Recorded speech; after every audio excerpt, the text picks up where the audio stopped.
हे घंच अरण्य मध्य पुष्पन आसी हिंस्र जंतु उच्च चित्कार सतर आसिक देखिली हिंस्र जंतुटा एम आक्रमण कर लगी किंतु गोटे कथा भगवान के कृपार से हिंस्र जंतु को पूरा घोड़ार सक्षम हो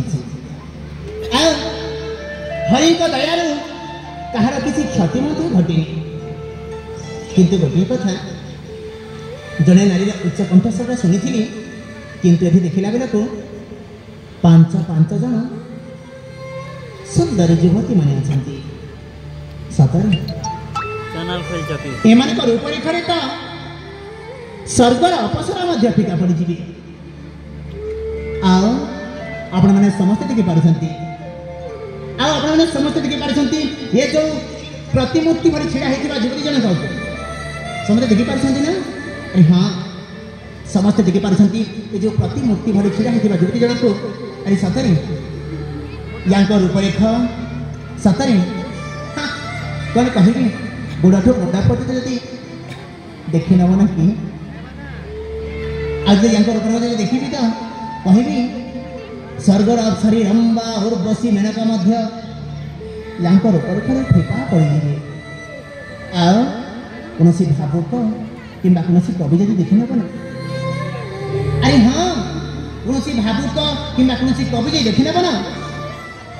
या रूपरेखा को ता लेखनी मन कविता माध्यम गाड़े देव सुंदर कविताटी अरे मो मन मध्य अंकित अच्छे ना मनर मानसी आहे मदालसी मनर मानसी आहे मदालसी चंद्रमा परित छवि मनर मानसी आहे मदालसी चंद्रमा परित छवि तते चाहिदेले तते भाविदेले तते चाहिदेले तते भाविदेले कल्पना करि पारिबनी कवि मनर मानसी आहे मदालसी चंद्रमा परित छवि तते चाहिदेले तते भाविदेले कल्पना करि पारिबनी कवि चालिए तोहरा फुटुची पद्म चालिए तोहरा फुटुची पद्म हसरे धरुची मल्ली